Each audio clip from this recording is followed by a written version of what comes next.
आपने हमारे चैनल को अभी तक सब्सक्राइब नहीं किया है तो सब्सक्राइब करें और बेल आइकन की घंटी बजाइए ताकि आने वाली हर खबरें आपको मिलती रहे। आप इशारा कर सकते हैं। साथियों, मैं राकेश गरासिया, राष्ट्रीय सचिव बामसेफ। साथियों, फेसबुक लाइव कार्यक्रम में आप सभी का हार्दिक स्वागत है। आज दिनांक 9 अगस्त 2020 बामसेफ एवं राष्ट्रीय मूल निवासी संघ और भारतीय मूल निवासी सांस्कृतिक मंच के द्वारा आयोजित फेसबुक लाइव कार्यक्रम 9 अगस्त विश्व मूल निवासी दिन यानी कि international day of the world's indigenous people के अवसर पर हमारे साथ कार्यक्रम में उपस्थित हैं मान्यवर विजय भाई चौहान सर, सीनियर सामाजिक कार्यकर, जो 9 अगस्त विश्व मूल निवासी दिन international day of the world indigenous people कब से और क्यों मनाया जाता है, इस विषय पे अपनी बात रखेंगे। मान्यवर विजय भाई जी, आप अभी जय मूल अपनी बात निवासी। अपने विषय पे कीजिए। हेलो, मेरी आवाज आ रही है राकेश भाई? बिल्कुल, आपकी आवाज आ रही है। आपको जो विषय दिया गया है उस विषय पे आप प्रबोधन कीजिए सर। हाँ, पहले तो आज 9 अगस्त के दिन जो विश्व मूल निवासी दिन है, यानी कि international day of the world's indigenous people, तो इस मौके के ऊपर विश्व भारत सहित विश्व के सभी मूल निवासी जो है उनको मैं बधाई देता हूं। और आज के विषय के संदर्भ में कि इस दिन की शुरुआत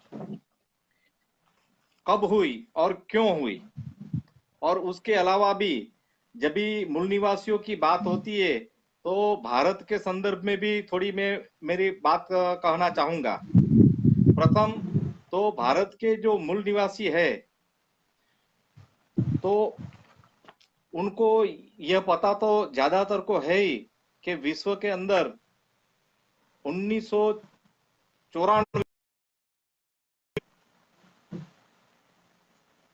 प्रथम ये विश्व मूल निवासी दिन मनाने का यूनो द्वारा शुरू करवाया गया। तब से भारत सहित पूरे विश्व के अंदर जो मूल निवासी लोग हैं वो ये 9 अगस्त के दिन मना रहे हैं।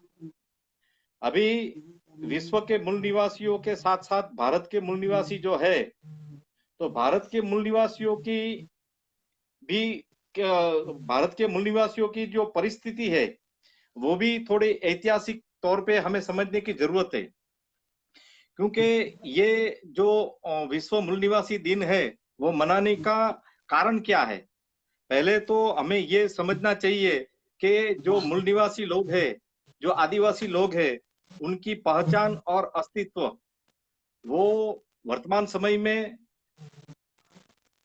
अभी उसके ऊपर जो प्रश्न चिन्ह जैसा आ गया है, क्योंकि उसका विकृतीकरण भारत सहित पूरे विश्व में हो रहा है।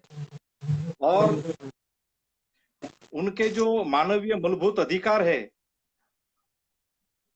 उनसे भी उन्हें बेदखल किया जा रहा है। और भारत की जब भी बात करते हैं हम, तो भारत के जो मूल निवासी है उनकी दास्ता तो विश्व के अन्य मूल निवासियों से कुछ अलग ही है। क्योंकि देखे तो भारत के अंदर जो मूल निवासी आदिवासी लोग हैं उनके लिए मैं उनके जो हक अधिकार के लिए जिस जिस महामानवों ने काम किया है अपने जीवन पर्यंत उनका नाम देना चाहूंगा। प्रथम तो भारत के अंदर मूल निवासी लोगों के अधिकारों के लिए तथागत बुद्ध से लेकर डॉक्टर बाबा साहब आम्बेडकर और उनके बाद भी आज भी भारत में विविध संगठनों और व्यक्तियों द्वारा हक अधिकारों की और अस्तित्व के लिए लड़ाई लड़ी जा रही है। तो भारत के मूल निवासी जो है उनमें कितना परसेंटेज है भारत के मूल निवासी, वो प्रश्न आता है। तो भारत में अभी जो भारतीय संविधान है उसने जो पहचान दी हुई है, तो भारत के अंदर जो शोषित एक्सप्लॉइटेड जो लोग हैं उनको अलग अलग कैटेगरी में रखा गया है। भारतीय संविधान अनुसार एससी, एसटी, ओबीसी और कन्वर्टेड माइनॉरिटीज यानी धर्म परिवर्तित जो लघुमती है उनकी पहचान दी गई है। तो जब भी भारत के मूल निवासियों की बात होती है तो ज्यादातर वो बात बेशक है कि भारत में जिसे शेड्यूल्ड ट्राइब यानी आदिवासी की जो पहचान है वो भारत के मूल निवासी है ही है, मगर उनके अलावा भी जो लोग हैं जो शोषित है, पीड़ित है, वंचित है, अपने मूलभूत अधिकारों से वंचित है, सदियों से प्रताड़ित है, तो वो लोग कौन है? तो उनके साथ ये जो व्यवहार हो रहा है सदियों से वो कौन कर रहे हैं? तो ये जानने के लिए हमें थोड़ा भारत का प्राचीन इतिहास की ओर ध्यान करना पड़ेगा, क्योंकि भारत के अंदर तथागत बुद्ध से पहले भी यानी कि आज से 2500 साल पहले यहाँ गण व्यवस्था थी। तो गण व्यवस्था के जो सर्जक थे, गण व्यवस्था में जो जी रहे थे वो भारत के मूल निवासी आदिवासी लोग ही थे। तो मैं हमेशा वही कहता हूं कि भारत के अंदर जो शोषित लोग हैं और जो अभी शेड्यूल्ड ट्राइब यानी आदिवासी है उनको एक प्रश्न अवश्य उठना चाहिए कि भारत के अंदर वर्तमान समय में भारत की कुल संख्या का जिसका आबादी है 8%, तो 8% अभी है। तो आज से 3500 साल पहले जब भी गण व्यवस्था लागू थी, वर्ण व्यवस्था लागू नहीं थी, क्योंकि गण व्यवस्था के विकल्प में वर्ण व्यवस्था लाई गई है, वो षड्यंत्र के तौर पर लाई गई है। तो जब भी गण व्यवस्था थी आज से 3500 साल पहले, तभी जो लोग थे, तभी भारत के मूल निवासी आदिवासी की आबादी तकरीबन 100% थी। तो अभी 3500 साल में घटकर 8% हो गई। तो ये 92% यानी कि 92% लोग कहाँ गए? तो ये प्रश्न जब भी हमें उठता है, ये संशय होता है, तो हमें सच्चा इतिहास की ओर सोचने के लिए मजबूर करता है कि भारत के अंदर आदिवासी जो है शेड्यूल्ड ट्राइब, उसके अलावा भी और भी शोषित लोग हैं जिसे शेड्यूल कास्ट कहा जाता है, और जो गण व्यवस्था के बाद षड्यंत्र के तौर पर जो वर्ण व्यवस्था यूरेशियाई आर्य ब्राह्मणों ने जो लागू की थी, जो ग्रेडेड इनइक्वालिटी के पर आधारित थी, क्रमिक असमानता के ऊपर, जिसे वर्ण व्यवस्था नाम दिया गया है।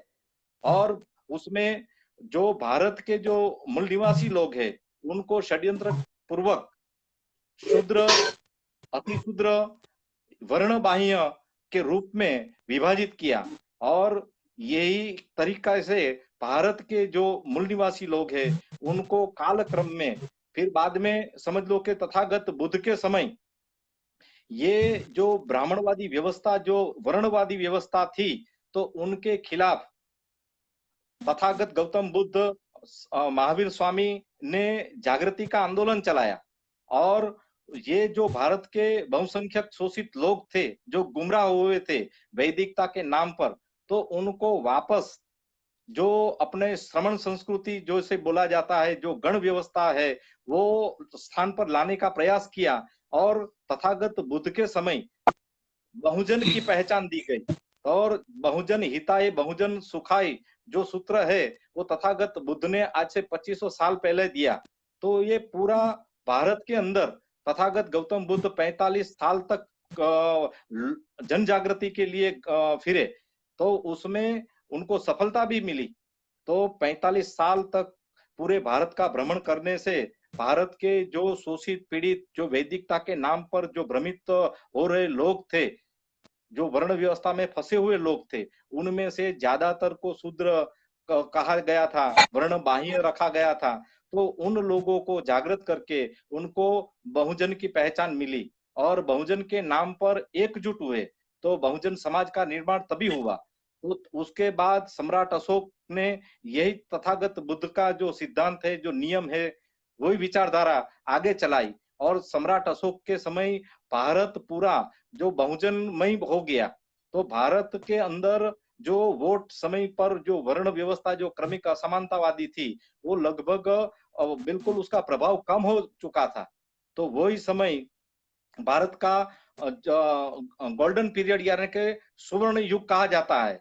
तो ये हमारे जो गण व्यवस्थावादी जो व्यवस्था थी, तो ये भारत के मूल निवासी की दास्ता है कि अभी जो वर्तमान में 8% है, तो उन वो आज से 3500 साल पहले 100% थे। तो क्रमिक असमानता की ये जो वर्णवादी व्यवस्था है, उसमें फंस कर वो उनको ये ब्राह्मणवादी व्यवस्थावादियों ने उनको पहचान दी गई, उनको शूद्र कहा गया, उनको अछूत कहा गया, उनको दस्यु कहा गया। तो वैसे ये भारत के मूल निवासियों की पहचान मिटाने का भयंकर षड्यंत्र अभी से नहीं 3500 साल से किया जा रहा है। तो 3500 साल से जो भारत के 100% मूल निवासी थे, उनको षड्यंत्र पूर्वक उनका जो विकृतीकरण करने के लिए ये षड्यंत्र बनाकर उनकी पहचान खत्म करने का प्रयास जारी है। और अभी भी देखो तो अभी भी वही है। तो भारत के अंदर जो अभी पहचान बची है 8% जो शेड्यूल्ड ट्राइब जिसको कहा जाता है, और जो उनको आदिवासी कहा जाता है। तो ये भारत के मूल निवासी जो SC ST और OBC है, उनमें से ये ST आदिवासी एक सच्ची पहचान बचाए हुए आदिवासी है, मूल निवासी है।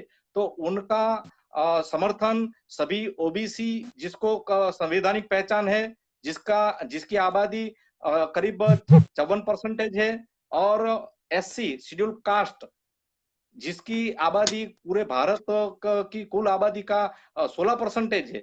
ये सभी भारत के मूल निवासी है, मगर फर्क है कि इतना ही है कि वर्ण व्यवस्था, ब्राह्मणवादी वर्ण व्यवस्था ने जो भारत के मूल निवासी थे, उनको वर्ण व्यवस्था में फंसाकर उनकी जो पहचान थी, मूल पहचान थी, उसको खत्म किया कर दिया है।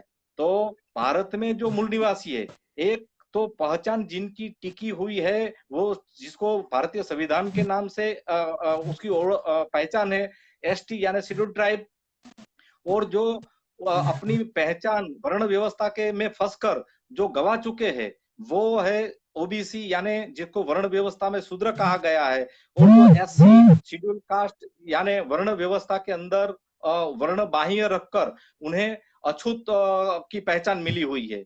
तो ये भारत के मूल निवासियों की दास्ता है, क्योंकि भारत के अंदर अभी समझ लो कि ये वास्तविक इतिहास है। तो हम जब भी भारत के मूल निवासी लोग बहुसंख्यक है, शोषित है, प्रताड़ित है, हमारी जो दास्ता है SC ST OBC और कन्वर्टेड माइनॉरिटीज की, वर्तमान समय में भी लोकतंत्र होने के बावजूद भी हमारा जो प्रतिनिधित्व है, हमें जो मूलभूत अधिकार मिलना चाहिए, उसका हनन हो रहा है।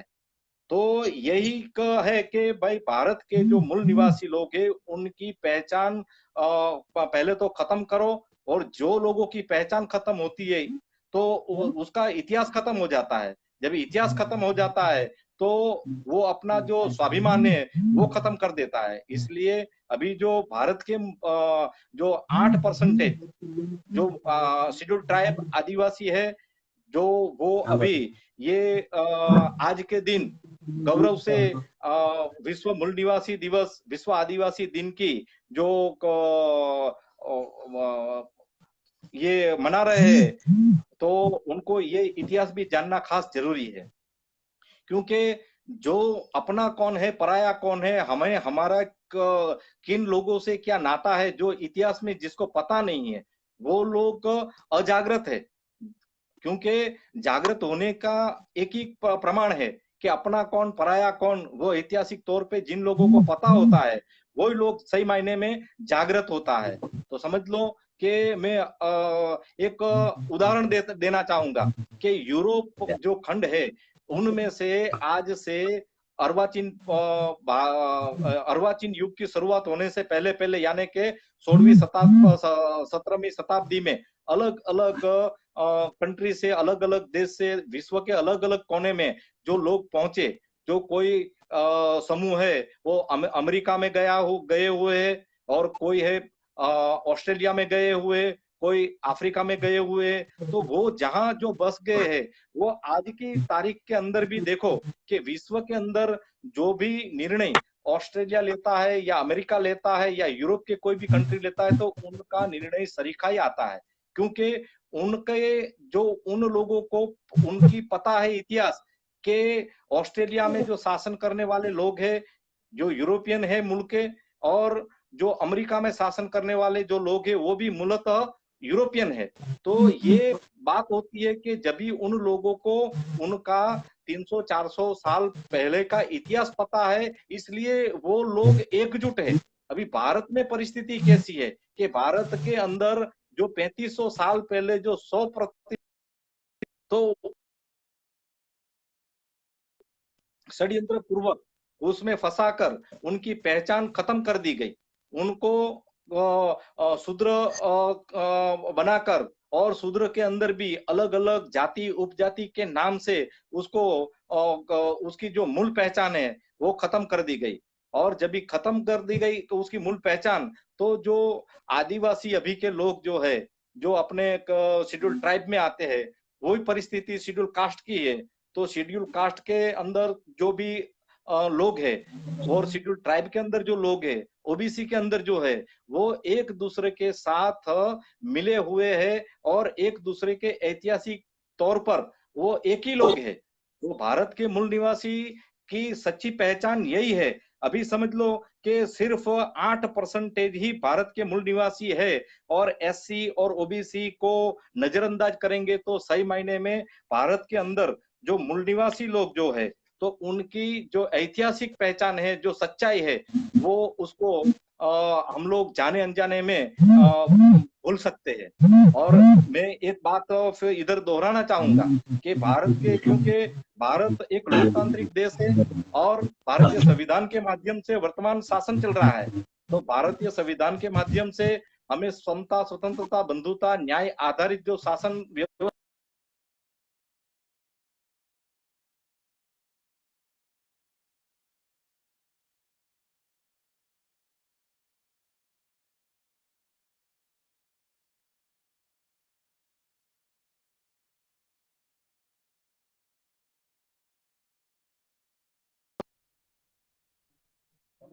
भारत में लोकतंत्र है, तब हमें भारतीय के सभी भारतीय एक है। तो एक होने के लिए हमें भारतीय संविधान को स्वीकार कर उनका जो है अमलीकरण होना चाहिए। मगर अभी देखो तो भारत के अंदर जो इतिहास देखने से भारत में जो, क्योंकि इधर एक स्पष्टता करना चाहूंगा कि मैं कोई भी जाति या वर्ण का जो बात या करूंगा तो उसका मतलब वो नहीं होता है कि मैं उसका कोई सख्त कट्टर विरोधी हूं। मगर जो बात मुझे सच लगती है वो मैं बात कहने की जरूरत करता हूं, क्योंकि जिनकी आबादी भारत की कुल आबादी से 3% है, और जो लोग जनेऊ धारण करते हैं कंपलसरी और खुद को जो ब्राह्मण बोलते हैं, तो वो लोग जो जिनकी आबादी 3% है, तो लोकतंत्र के अंदर जिनकी जिसकी आबादी होती है तो उसकी उतनी हिस्सेदारी होनी चाहिए। तो 3% की जो हिस्सेदारी होनी चाहिए 3% ही होनी चाहिए। तो भारत के अंदर अभी वर्तमान समय में लोकतंत्र में शासन, प्रशासन, न्याय तंत्र और मीडिया, ये मुख्य जो आधार स्तंभ है, उसके अंदर ये 3% जो ब्राह्मण है उनकी हिस्सेदारी 70% से भी अधिक है। तो ये अप्रमाण सर जो प्रतिनिधित्व है, तो ये क्या नैतिक है? हमें सभी भारतीयों को ये बात समझनी और सोचनी चाहिए। और यहाँ ये यही गड़बड़ी होती है कि भारत के अंदर जब भी आरक्षण की बात होती है तो आरक्षण एससी और एसटी को जो दिया गया है वो समय पर जिसकी उसकी जितनी आबादी थी उनके आधार पर दिया गया है। तो जिनकी आबादी जितनी है उसको उतना प्रतिनिधित्व यानी एक आरक्षण दिया गया है, तो वो जायज ही है। जो है हक का वो ही मिलना चाहिए। जो जो हक का है वो खत्म करने का अभी कारस्तान और षड्यंत्र हो रहा है। तो ये उसका अमलवारी नहीं होता है। तो भारत के अंदर जो अंधाधुंधी चल रही है, जो षड्यंत्र का दौर चल रहा है, तो उसमें हमें सभी जो भारतीय है, तो ये वो मैं ऐसा नहीं कहता हूँ कि सभी ब्राह्मण ऐसे होते हैं, मगर जो लोग हैं वो सभी एक भारतीय होने के नाते ये सभी बात हमें समझना चाहिए। तो मैं एक बात मुझे मुख्य बात है जो मैं कहना चाहूँगा कि 3% ब्राह्मण जो है वो ये लोकतंत्र के अंदर भी अप्रमाणसर जो प्रतिनिधित्व भुगत रहे हैं। जो जिसकी आबादी ओबीसी है, उनकी आबादी 54% है, 54% है। तो 54% का जो प्रतिनिधित्व कुदरती न्याय के तौर पर उनकी जितनी आबादी है उनका होना चाहिए 54%। तो ये वो अभी भारतीय लोकतंत्र के जो आधार स्तंभ है, शासन प्रशासन न्याय तंत्र और मीडिया के अंदर, वो एवरेजली 3% भी नहीं है। तो ये क्यों हो रहा है? ये क्या जायज है? तो ये जैसा ओबीसी के साथ होता है वैसा ही एससी के साथ होता है, वैसा ही अन्याय अत्याचार और षड्यंत्र एसटी शेड्यूल्ड ट्राइब यानी के आदिवासी के साथ होता है। तो एससी एसटी ओबीसी वैसे वर्तमान समय में भी ब्राह्मणवादी जो व्यवस्था है, वर्णवादी व्यवस्था है, उससे प्रताड़ित है। तो इसलिए ये हमें जो समदुखिया है, हमारी सभी की समस्या एक ही है, तो हमें एकजुट होकर साथ मिलकर काम करने की जरूरत है। अलग अलग रहकर जो काम करेंगे तो हमें जो हमारा जो मूलभूत अधिकार है वो नहीं मिलेगा। और जो एक बात मेरे ध्यान में है वो बात मैं कहकर मेरी बात खत्म करने का प्रयास करूंगा। एक बात वो है कि जब भी वास्तविक तौर पर भारत के मूल निवासी यहाँ पर जो है वो एससी एसटी ओबीसी और कन्वर्टेड माइनॉरिटीज के ज्यादातर लोग हैं। तो वो होते हुए भी कुछ लोग सिर्फ आदिवासी ही मूल निवासी है ऐसा प्रचार करते हैं। हम ऐसा विरोध नहीं करते कि भारत के आदिवासी जो है वो भारत के मूल निवासी नहीं है ही, मगर सिर्फ उनको ही कहकर उनके ही जो साथ संबंध है और वही समुदाय के जो लोग हैं जो उनकी षड्यंत्र के तौर पर वर्ण व्यवस्था के आधार पर पहचान गवा चुके हैं, तो वो लोगों को भी भारत के मूल निवासी मानना चाहिए, क्योंकि वो भी आज की तारीख के अंदर भी प्रताड़ित है।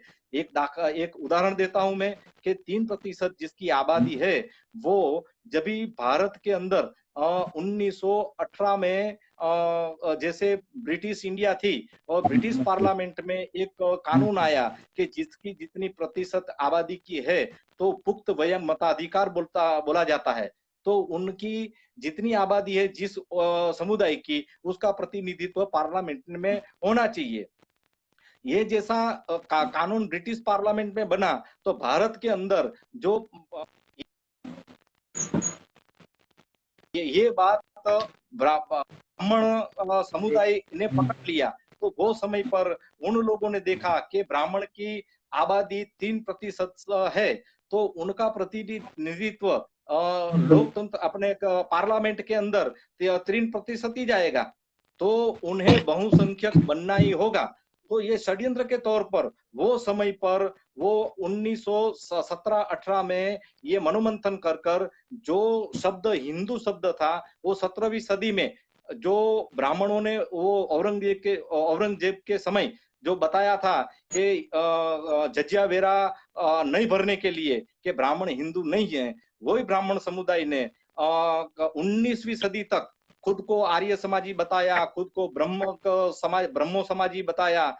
तो ऐसे ऐसे अलग अलग पहचान दी एक से पहचाना जाया करते थे खुद को, मगर कभी उसने खुद को हिंदू नहीं कहा था। मगर जैसे प्रतिनिधित्व की बात आई तो 3% जिसकी आबादी है तो उसका प्रतिनिधित्व उम्मीदवारी के तौर पर उतना ही मिलेगा। तभी से उनको लगा कि हमें बहुसंख्यक बनना पड़ेगा। इसलिए जो प्रचलित मुगल काल से जो शब्द था हिंदू, तो वो उसने रणनीतिक तौर पर ये शब्द इस्तेमाल करना खुद के लिए शुरू किया। और अन्य जो ब्राह्मणेतर लोग थे, जो क्षत्रिय थे, जो वैश्य थे, जो शूद्र अति शूद्र जो थे, पहचान थी वर्ण व्यवस्था के अंदर, तो उन लोगों को सबको हिंदू की पहचान तो वो को थी, तो वो खुद भी हिंदू तरीके से पहचानाने लगे। और फिर बाद में वो पूरा एक संगठन बना दिया आरएसएस 1925 में।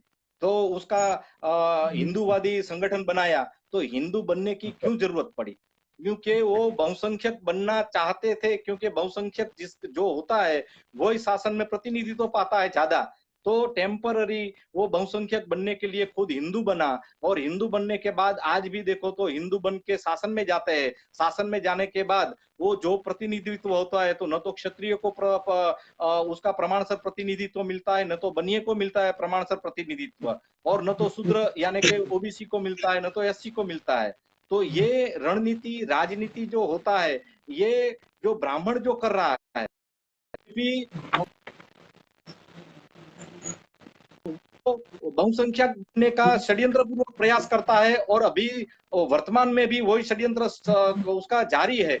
तो भारत के जो मूल निवासी लोग हैं, जो एससी एसटी ओबीसी और कन्वर्टेड माइनॉरिटीज, वो वास्तविक उसका इतिहास है।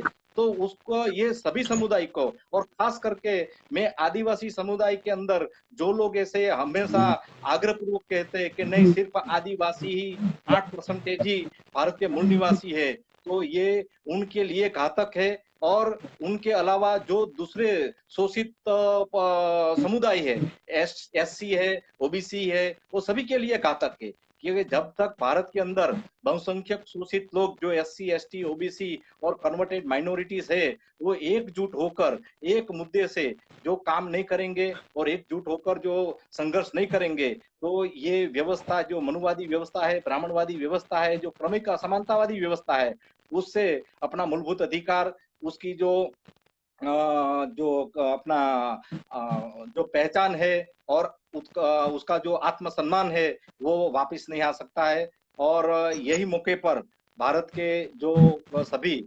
आदिवासी मूल निवासी जो लोग हैं, एससी एसटी ओबीसी को मैं धन्यवाद बधाई देता हूं। और ये समुदाय के लिए जो परंपरा से अर्वाचीन भारत की बात करें, तो जितने जितने महामानवों ने जो ये शोषित समुदाय के लिए एकजुट और जागृत करने का काम किया, उनको सभी को मैं याद करके, जैसे महात्मा ज्योतिबा फुले, महाराजा छत्रपति राजे साहू जी, माता सावित्रीबाई फुले, और आदरणीय जननायक बिरसा मुंडा जी, जयपाल सिंह मुंडा जी, और तिलका मांझी जी, और वैसे जितने जितने हमारे महामानव हुए, तो वो हम एससी एसटी ओबीसी सभी के लिए आदरणीय पात्र है और होना ही चाहिए। और इतनी मेरी बात कहकर मैं मेरी बारी को विराम देता हूँ। राकेश भाई, आगे आप जो दिशंत भाई है उनको विषय आधारित बात करने के लिए बात करिएगा।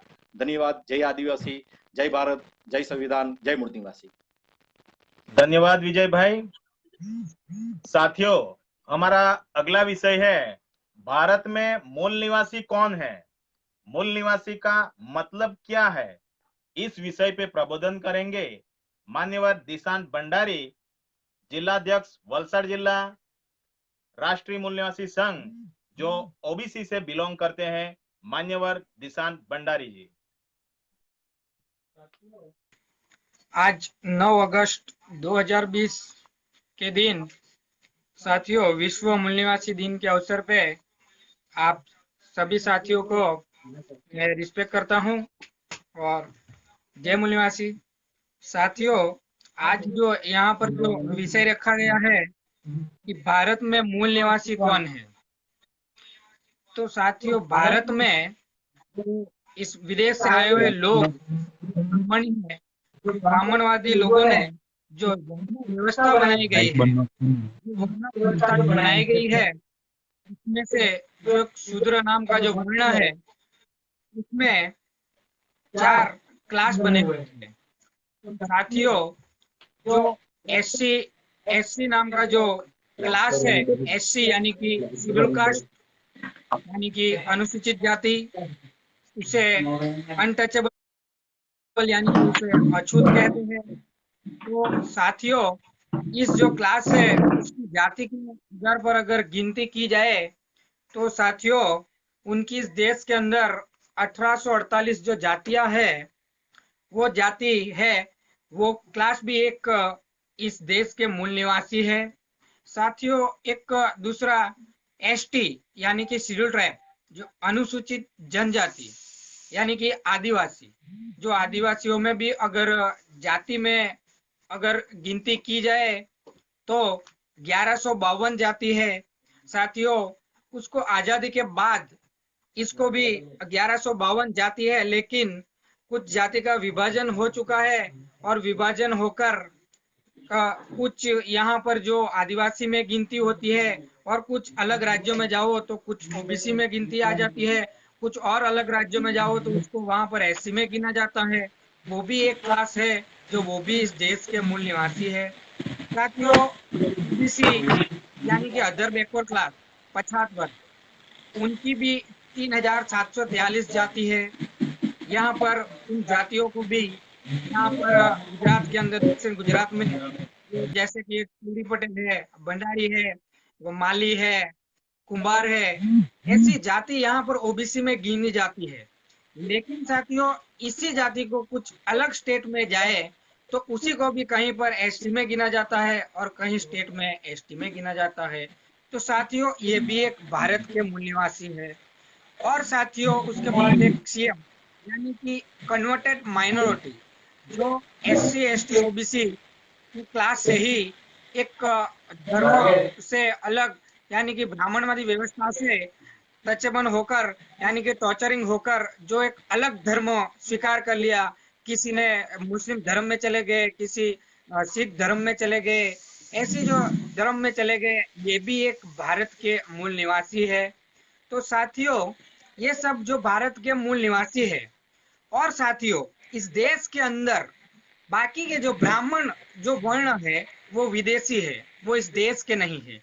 साथियों, ये जो ब्राह्मण है, ये जो वर्ण है, तो ये ब्राह्मण नाम का जो वर्ण है और ब्राह्मणवाद की जो इस देश के अंदर जातियां है, और ये जो ब्राह्मण नाम का जो इस देश के अंदर जो लोग है, ये विदेशी है। ये चीज जब वैज्ञानिक के आधार पर, जब यूनो ने, जब संयुक्त राष्ट्र संघ ने, जब 2001 में सभी देश में अगर उसकी जब डीएनए टेस्ट किया गया, तब साथियों 21 मई 2001 के दिन इस देश के अंदर time of India English newspaper के अंदर छप कर आया था वैज्ञानिक के आधार पर कि 99.99% ब्राह्मण यूरेशियन से मिलते आ रहे हैं और इस देश के मूल निवासी नहीं है, इस देश के विदेशी है, वो यहाँ इस देश के रहने वाले नहीं है। तो साथियों, ये जो शूद्रनाथ का जो समाज है, उसमें जो 4 क्लास बनाए गए हैं, ये इस देश के मूल निवासी है। और जो ये बाकी के जो वर्ण है ऊपर के, ये तीनों वर्णों यानी कि उसमें ब्राह्मण वर्ण जो है वो 99% विदेशी है। और साथियों, यहाँ पर दूसरा विषय, जो मूल निवासी का मतलब क्या होता है। तो साथियों, मूल निवासी का मतलब यानी कि मूल से रहने वाले, आदिवासी यानी कि आदि काल से रहने वाले। जैसे कि ब्राह्मण इस देश में विदेश से आए हुए हैं, वैसे हम यहाँ पर जो रहने वाले मूल निवासी वो कहीं बाहर से आए हुए नहीं रहे, क्योंकि जब से इस धरती का, पृथ्वी का निर्माण हुआ, तब से हम इस देश में रहने वाले लोग हैं, यानी कि हम मूल निवासी हैं। साथियों, एक दूसरी बात, मैं विषय से बाहर जाकर 2 मिनट की बात करूंगा। साथियों, वर्तमान की, वैसे तो वर्तमान का जो हमारा प्रबोधक है मान्यवर आर पटेल राष्ट्रीय अध्यक्ष, उनको दिया गया है परिस्थिति वर्तमान की, लेकिन फिर भी मैं 2 मिनट दूंगा। साथियों, वर्तमान में जो इस देश के अंदर जो कोरोना के नाम की जो महामारी इस देश के अंदर जो वर्तमान में है, और वो लॉकडाउन के अंदर जो महामारी के अंदर जो हमारे साथ जो हमारा दुश्मन जो खेल खेल रहे हैं, उसके बारे में मैं 2 मिनट बताऊंगा। साथियों, इस देश के अंदर जैसे कि अगर दुनिया के अंदर किसी व्यक्ति की अगर संपत्ति लेनी है, अगर किसी व्यक्ति की संपत्ति छीननी है, किसी की बेइज्जती करनी है, तो साथियों हम इनडायरेक्ट नहीं कर सकते हैं, लेकिन उनको कुछ कारण सर किसी जेल में या कुछ लॉक करके रखे, फिर उसके सामने उसकी संपत्ति बेची जाए, लेकिन वो देखता रहेगा लेकिन कुछ नहीं कर पाएगा। वैसे ही आज इस देश के अंदर इस देश के अंदर वैसे ही हमारे देश की संपत्ति बेची जा रही है, हमारे समाज की बेइज्जती हो रही है, लेकिन फिर भी हम कुछ नहीं कर पा रहे हैं, क्योंकि हमें भी इस लॉकडाउन के माध्यम से लॉक किया गया है। इसलिए हम कुछ नहीं कर पा रहे हैं। ये ब्राह्मणवाद की बहुत बड़ी चालाकी है। जैसे कि अभी एक पॉइंट बताऊंगा, जैसे कि अभी जो 5 अगस्त के दिन जो इस देश के अंदर जो राम मंदिर की जो भूमि पूजन किया गया, इस देश के अंदर जो राम मंदिर का जो भूमि पूजन किया गया, वहां पर भी जो 5 अगस्त, यानी कि 5 अगस्त ही क्यों चुना गया, उसके अलावा और भी तो डेट थी, क्यों नहीं चुना गया। लेकिन साथियों, ये डेट इसलिए चुना गया है क्योंकि राजा नंद कुमार नाम के जो ब्राह्मण थे, उस ब्राह्मण की 1775 में अंग्रेजों ने उस व्यक्ति की उसको फांसी दी थी, क्योंकि उनकी उनकी जो बेइज्जती नालायकी थी, जो उनका पावर के अलावा भी उन्होंने जो हरकतें की थी, इसलिए उन्हें फांसी दी गई थी। और उसी वक्त जो ब्राह्मणवादी व्यवस्था है उसकी मनुस्मृति जो लागू थी, उस मनुस्मृति का सबसे पहले उसी दिन उनका उल्लंघन हुआ था। अंग्रेजों ने जो किया था, वो ब्राह्मणवाद ने उसी दिन समझ गए थे कि आज से हमारा मनुस्मृति का तोड़ फोड़ करना शुरू हो गया। तो आज उसी दिन फिर उसके बाद मनुस्मृति तो जो डॉक्टर बाबा साहब अम्बेडकर ने जो 25 दिसंबर 1927 में जो जलाई गई थी, तो उसके बाद उनका मनुस्मृति का कुछ यहाँ पर रहा नहीं।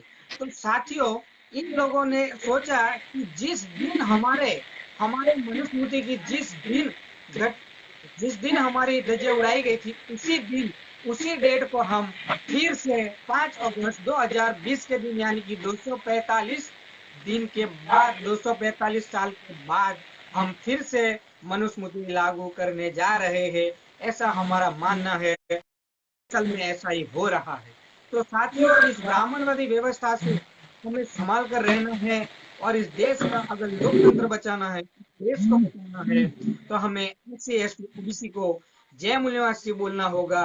क्योंकि जय मूल्यवासी बोले, जिस दिन हमारा समाज जय मूल्यवासी बोलना शुरू कर देगा, उस दिन ब्राह्मणवाद जो है वो जय मूल्यवासी कभी नहीं बोलेगा, क्योंकि इस देश के मूल मालिक नहीं है। और जिस दिन हमारे लोग बोलना शुरू कर देगा, तब ये जो मुट्ठी भर लोग हैं, जो कम लोग हैं, जो कमजोर लोग हैं, उन लोग उस दिन उनके पास कुछ रहेगा नहीं, तो उस देश को छोड़कर जाना पड़ेगा। और वर्तमान में जो मुट्ठी भर लोग जो है, जो कमजोर लोग हैं, वो हमारे लोगों को भड़का रहे हैं, बहका रहे हैं, और हमारे समाज के लोग जाने बिना ही उनका साथ दे रहे हैं। ये हमारे समाज के लिए बहुत दुख की बात है। लेकिन साथियों, मैं कह रहा हूँ कि देश का लोकतंत्र बचाना है और इस देश को बचाना है, तो हमें हमारे समाज को आगे ले जाने के लिए आज से ही आप वादा करो कि हम जय मूल्यवासी बोलना शुरू करेंगे, और इस देश को बचाने में आपका साथ और सहयोग रहेगा, ऐसी आशा और विश्वास रखता हूँ मैं। जय मूल्यवासी, जय भारत। धन्यवाद दिशन भंडारी जी। साथियों, हमारा अगला विषय है 9 अगस्त विश्व मूल निवासी दिन के अवसर पे भारत के मूल निवासी बहुजन समाज की वास्तविक परिस्थिति के ऊपर विशेष चर्चा। इस विषय पे प्रबोधन करेंगे माननीय RR पटेल, राष्ट्रीय अध्यक्ष बामसेफ। माननीय RR पटेल जी।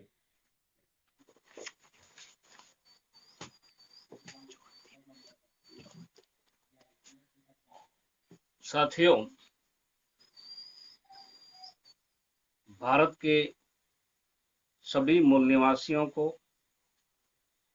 मेरे तरफ से सभी को नमस्कार। सभी को जय मूल्यवासी, जागो मूल्यवासी। आज 9 अगस्त 2020 विश्व मूल निवासी गौरव दिन के मौके पर मैं संबोधन करने जा रहा हूं। आज का जो विषय रखा गया है, जो विषय है 9 अगस्त विश्व मूल निवासी दिन के अवसर पे भारत के मूल निवासी बहुजन समाज की वास्तविक परिस्थिति के ऊपर विशेष चर्चा। साथियों, मूल निवासी बहुजन समाज की वास्तविक परिस्थिति देखा जाए तो बहुत गंभीर है। आज शिक्षा का निजीकरण करके हमारी शिक्षा छीनी जा रही है। आज लोकतंत्र का उल्लंघन करके सभी सरकारी क्षेत्र, सभी सरकारी सेक्टर का निजीकरण करके हमारी भागीदारी छीन ली है, हमारा प्रतिनिधित्व छीन लिया है। हर प्रतिदिन आरक्षण छीना जा रहा है। साथियों, आज भारत देश का सर्वश्रेष्ठ संविधान का खुल्लम खुल्ला उल्लंघन कर रहे हैं। आज किसानों की जमीन स्पेशल इकोनॉमिक जोन सहज के माध्यम से छीनी जा रही है। आज हमारे 5 करोड़ मूल निवासियों का धंधा रिटेल मार्केट का मॉल बनाकर रिटेल मार्केट का मॉल बनाकर हमारे लोगों को मजबूर बना रहा है, कमजोर कर रहे हैं, भिखारी बना रहे हैं। नोटबंदी के नाम पर, जीएसटी के नाम पर करोड़ों मूल निवासी व्यापारी एवं मजदूरों को बेकार बना दिया है। करोड़ों लोग भुखमरी के कगार पर है। हजारों लोग पागल बन रहे हैं। कई लोग सामूहिक जहर पीकर सामूहिक आत्महत्या कर रहे हैं। ये सारी समस्या का मूल कारण ब्राह्मणवाद है और सभी समस्या का मूल समाधान हमारी प्यारी आजादी है। इसलिए जागृति जरूरी है साथियों। हमारे मूल निवासी बहुजन लोग सही मायने में जागरूक न होने के कारण भारत देश में मुट्ठी भर 1% कूटनीतिक षड्यंत्रकारी लोग वर्ण व्यवस्था बनाए रखने के लिए, भारत देश गुलाम बनाने के लिए भयंकर षड्यंत्र कर रहे हैं। साथियों, मूल निवासी बहुजन समाज की गरीबी, भूखमरी, बेकारी, नाम पर हमारी की गुलामी दूर करने के लिए समाज को जागरूक करना अनिवार्य है। मूल निवासी समाज को नेतृत्व देना अनिवार्य है। इसके लिए समय देना अनिवार्य है। साथियों, सभी मूल निवासी बहुजनों को मेरा नम्र अनुरोध है कि अपने समाज का अस्तित्व के लिए, अपने समाज के स्वाभिमान सम्मान के लिए, जीवन का आखिरी बूंद तक, जीवन की आखिरी श्वास तक अपने जीवन का समय का सदुपयोग करके समाज को सहयोग करना, जागृति करना अनिवार्य है। साथियों, अपनी कीमती जिंदगी समाज के लिए, संविधान की रक्षा के लिए, लोकतंत्र की बचाव के लिए, मानवता के लिए, इंसानियत के लिए टकराना ये हमारी जिंदगी है। हमारी जो मूल्यवान कीमती जिंदगी है, ये जिंदगी लोकतंत्र की सुरक्षा के लिए, संविधान की अमलीकरण के लिए, इंसानियत के लिए, मानवता के लिए टकराना यही हमारी आखिरी जिंदगी है। साथियों, किताबों में पढ़ लेना, डिग्रियां प्राप्त कर लेना, लेने से जागृति नहीं आ सकती। हमारे समाज में बहुत पढ़े लिखे लोग हैं, सभी लोग जागरूक ही है, सभी लोग जागरूक ही है, ऐसा कहा नहीं जा सकता है। जागृति का जो प्रथम सिद्धांत है, दोस्त को पहचानो। जागृति का जो पहला सिद्धांत है, अपने दोस्त को पहचान सके। जागृति का दूसरा सिद्धांत है, दुश्मन को पहचान सके। जागृति का तीसरा सिद्धांत है कि अपनी ताकत, अपनी खुद की ताकत और कमजोरी को समझ सके। जागृति का चौथा सिद्धांत है, अपना दुश्मन कौन और दुश्मन की कमजोरी पहचान सके। जागृति का 5वां सिद्धांत है महापुरुषों की जानकारी होनी चाहिए। जागृति का 6ठा अहम सिद्धांत यह है, जागृति का जो 6ठा सिद्धांत है,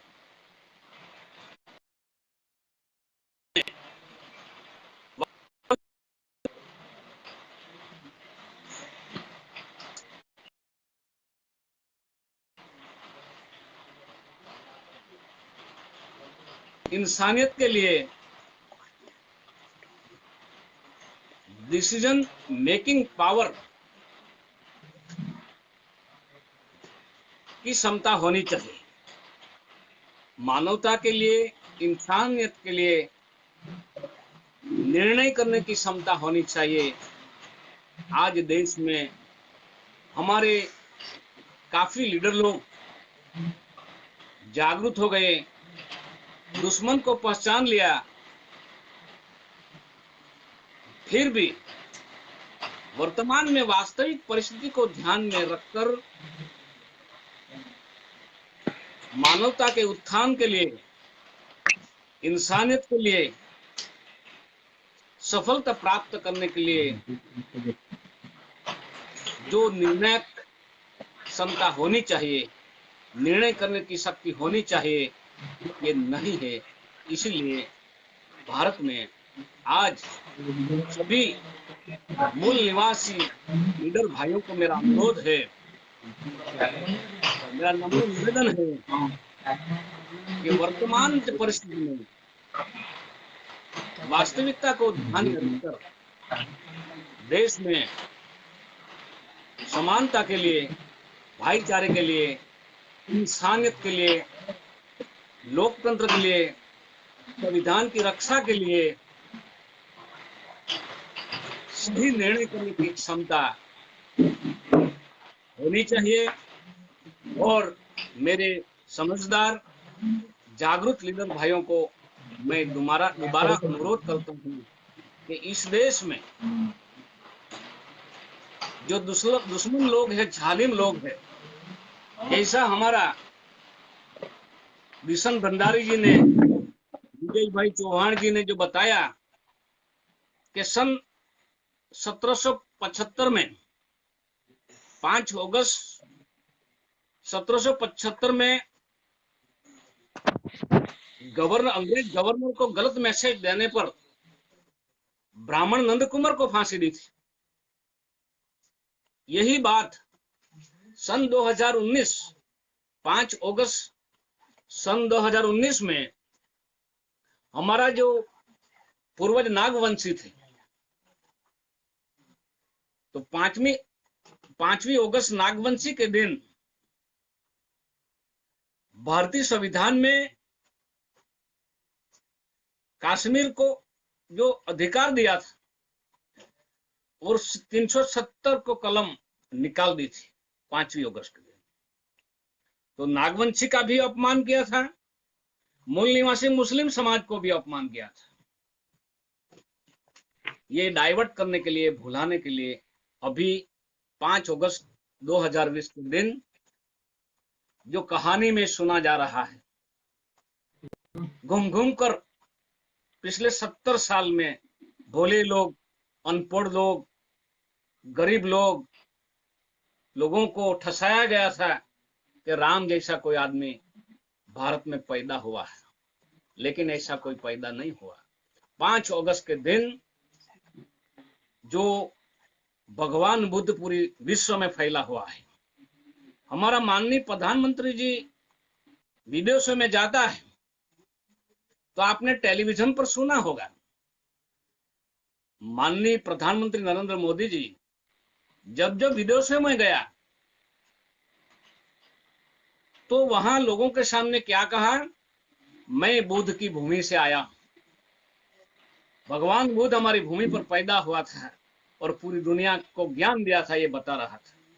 लेकिन जो हमारी जो महान पूर्वज पहले दुनिया में इंसानियत का सिद्धांत बताने वाला महामानव बुद्ध की जो विरासत है हमारी पूर्वज की, ये विरासत के साथ ही ऊपर जबरन सत्ता का दुरुपयोग करके सांप्रदायिक रूप से काल्पनिक राम का मंदिर का उद्घाटन किया था। ये भी आपने देखा और पूरा विश्व ने भी देखा होगा कि मोदी जी विदेशों में बोलता कुछ है और भारत में करता कुछ और है। इसलिए साथियों, इस देश में शिक्षा का निजीकरण हो रहा है। जहां जहां भारतीय शब्द है, जहां जहां इंडियन शब्द है, जो सरकारी को निजीकरण करते आपने देखा। इसीलिए पूरे विश्व में जो हमारी मूल निवासी पहचान बनी रहे, नैतिकता के साथ अनेक चढ़ाव उतार तकलीफों को झेलते हुए भी हमारे मूल निवासी समाज को विश्वास पैदा करके और बड़े रहे। इसलिए आज हमारा जो गौरव दिन है, आपने देखा होगा अभी अभी जीपीएससी की जो परीक्षा भारत देश में हुई थी, उसमें जीपीएससी गुजरात और यूपीएससी परीक्षा में ओबीसी समाज गुजरात में 54% उसकी पॉपुलेशन है, जनसंख्या है। पूरे भारत में उसकी 52% जनसंख्या है। तो लोकतंत्र के हिसाब से भारतीय संविधान के सिद्धांत के हिसाब से उसको 52% भागीदारी मिलनी चाहिए, आरक्षण मिलना चाहिए। इसकी जगह ओबीसी समाज को 251 सीट मिली और जिसकी संख्या 15% है, और 15% में भी खास करके ब्राह्मण समाज, उसका भी क्षत्रिय और बनिया का खा जाता है। उसको 382 जगह सीट मिली। आपने देखो, शेड्यूल कास्ट को 129 और शेड्यूल ट्राइब को 67। साथियों, जैसा अभी कोरोना वायरस की बात हो रही है पूरे विश्व में, कोरोना ये लेटिन भाषा का शब्द है कोरोना, और कोरोना का मतलब मुंगट जैसा होता है, मुंगट। तो बाबा साहेब ने संविधान में बहुत मुश्किल से, क्योंकि दुश्मनों ने एक भी आदिवासी को टिकट नहीं दिया था, और जयपाल जो मुंडा आया था वो भी क्रिश्चियन धर्म अपना कराया था सपोर्ट से।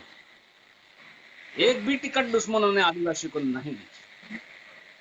ऐसी मुश्किल घड़ी में ट्राइब शब्द जो डाला था संविधान में, ट्राइब ये लेटिन भाषा का शब्द है। तो ट्राइब का मतलब आदिवासी होता है, मूल निवासी होता है, गण व्यवस्था का सर्जक होता है। लेकिन हमारे भोले भाले लोग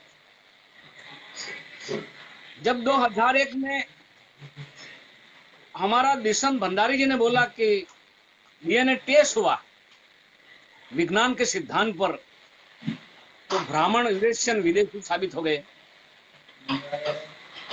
डाइवर्ट करने के लिए एक जस्टिस काजू नामना ब्राह्मण के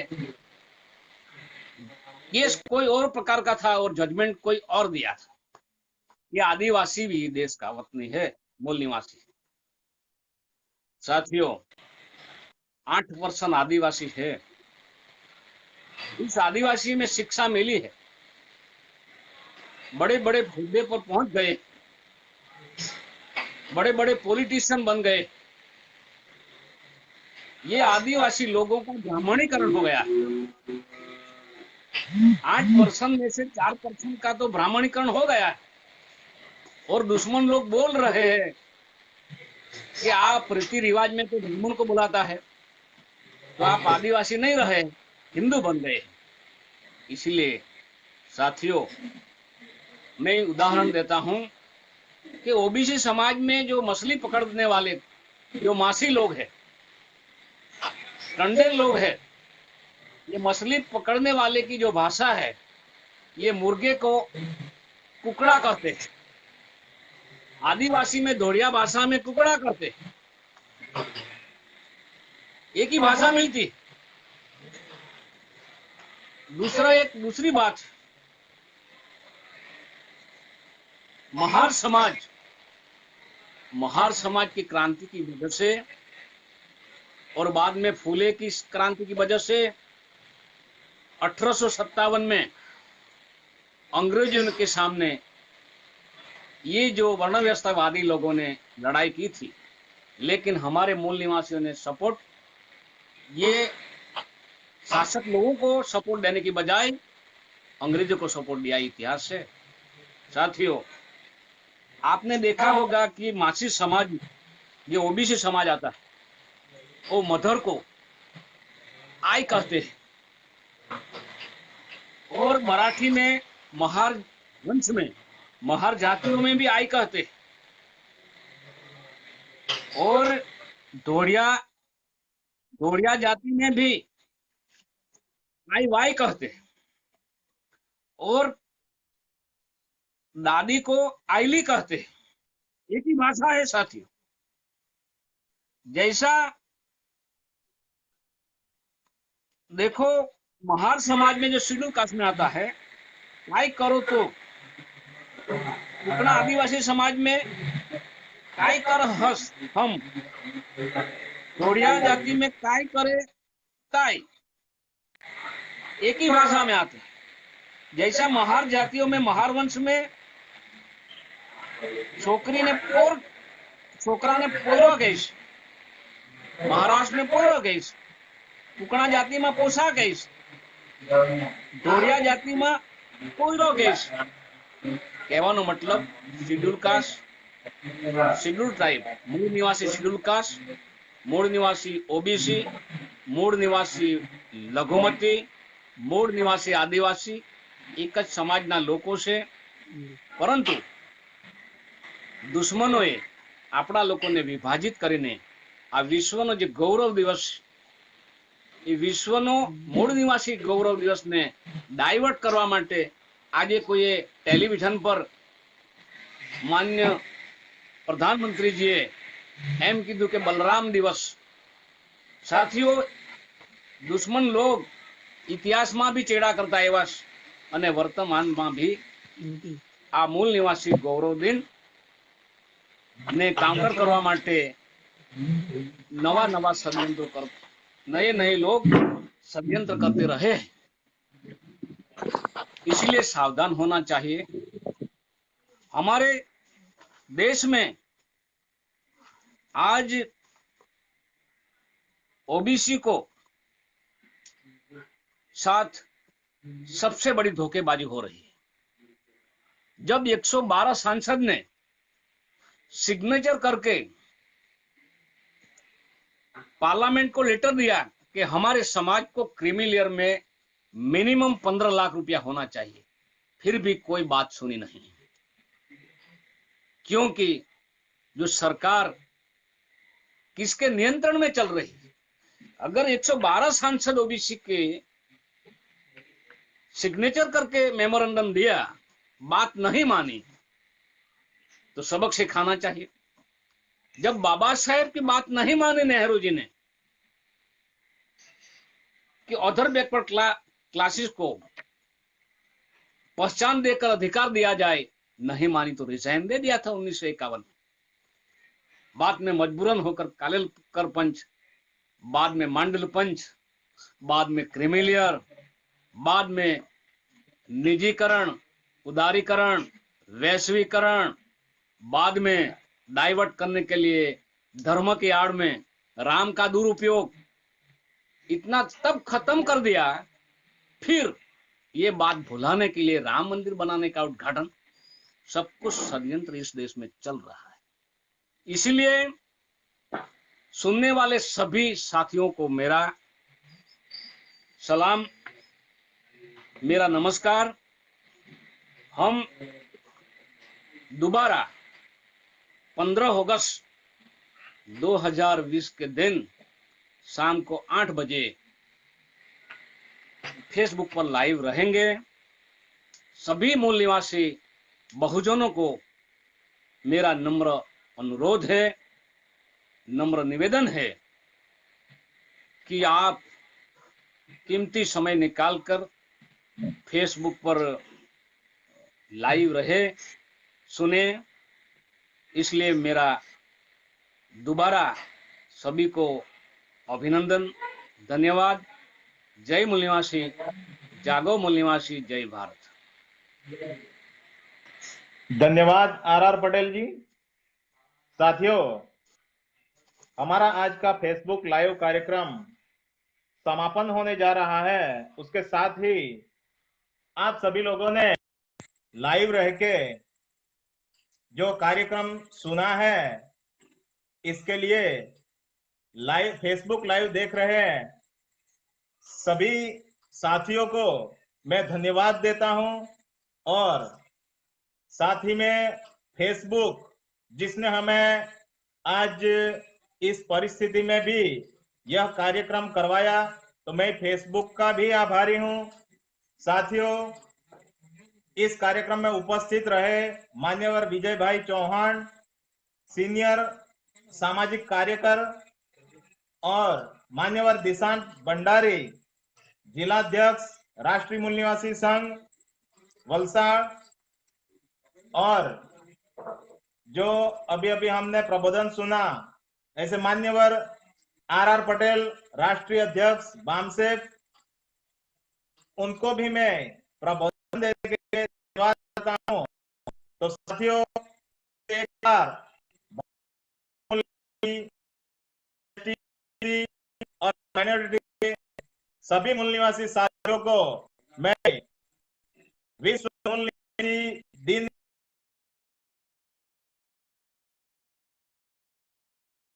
करते हैं। धन्यवाद साथियों।